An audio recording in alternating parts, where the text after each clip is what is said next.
హైదరాబాద్ నుంచి బయలుదేరి చెన్నై రైల్వే స్టేషన్కి చేరుకున్నాం. ఇంకా మా ఫ్లైట్కి టైం ఉంది కదా అని ఎందుకు టైంని వృధా చేయటం అనుకుని మేము మెరీనా బీచ్ చూసి వస్తే ఎలా ఉంటుంది అని అనుకున్నాం. అలా స్టేషన్ నుంచి మెరీనా బీచ్కి బస్సు ఎక్కి మెరీనా బీచ్ వరకు బయలుదేరాం. బీచ్కి వెళ్ళే దారిలో ఒక ప్రత్యేకమైనటువంటి అనుభూతి. అక్కడ ప్రముఖుల యొక్క స్మృతి వనాలు ఉన్నాయి. మన దేశానికి సేవ చేసినటువంటి, మన రాష్ట్రానికి సేవ చేసినటువంటి గొప్ప నాయకుల సమాధులు అక్కడ ఉన్నాయి. ఆ ప్రాంతం మొత్తం ఒక ప్రత్యేకమైన గంభీరతతోనూ గౌరవంతోనూ నిండిపోయినట్టుగా ప్రతి ఒక్కరు కూడా అక్కడికి వచ్చి చాలా గౌరవపూర్వకంగా అందరూ కూడా తిరుగుతూ ఆ సమాధులను చూస్తూ ఒక గౌరవాన్ని ప్రదర్శిస్తూ వస్తూ ఉన్నారు.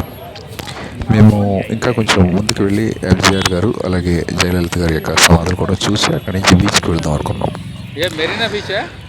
అయితే అన్ఎక్స్పెక్టెడ్ గెస్ట్ మా దగ్గరికి రావడం జరిగింది. ఏంటో తెలుసా, అకస్మాత్తుగా ఆకాశంలో మబ్బులతో నిండిపోయింది. కొన్ని క్షణాల్లోనే భయంకరమైనటువంటి వర్షం ప్రారంభమైంది. జనం అంతా పరుగులు పెడుతున్నారు. వర్షానికి తడవటం ఇష్టం లేనటువంటి వాళ్ళు ఎక్కడ ఖాళీ స్థలం దొరుకుతుందా అక్కడికి వెళ్ళి ఉందామని చెప్తుంది. ఎందుకంటే అప్పటి వరకు ఎండ కాసింది, మరి అలా సడన్గా వర్షం స్టార్ట్ అయింది. మేము కూడా ఏమి చేయలేక చూసేదంతా ఆపేసి వెనక్కి తిరగాల్సిన పరిస్థితి వచ్చింది. సో మా ప్లాన్ అంతా ఒకసారిగా మారిపోయింది. బీచ్ని పూర్తిగా చూడలేకపోయాం, ఆ అనుభవాన్ని ఆస్వాదించలేకపోయాం. కానీ టెన్షన్ అక్కడితో ముగియలేదు. మరో ఆలోచన మనసులో మొదలైంది. అదేంటో తెలుసా, ఇక్కడ ఇంత వర్షం పడుతుంది, మరి ఈ రాత్రికే మేము ఫ్లైట్ ఎక్కి శ్రీలంక వెళ్ళాలి. మరి శ్రీలంకలో పరిస్థితి ఎలా ఉంటుందో, మా ఫ్లైట్ సేఫ్గా వెళ్తుందా, ప్రయాణంలో ఏమైనా ఇబ్బందులు వస్తాయా అనేటటువంటి ఒక భయం, ఒక ప్రశ్న, ఒక ఆందోళన, ఒక అనుమానం, ఇవన్నీ కూడా ఏర్పడుతూ వస్తున్నాయి. సో అంతకుముందే శ్రీలంకలో భారీ వర్షాలు వచ్చాయి, అలాగే తుఫాన్లు వచ్చాయి, చాలా భయంకరమైనటువంటి పరిస్థితి ఏర్పడింది.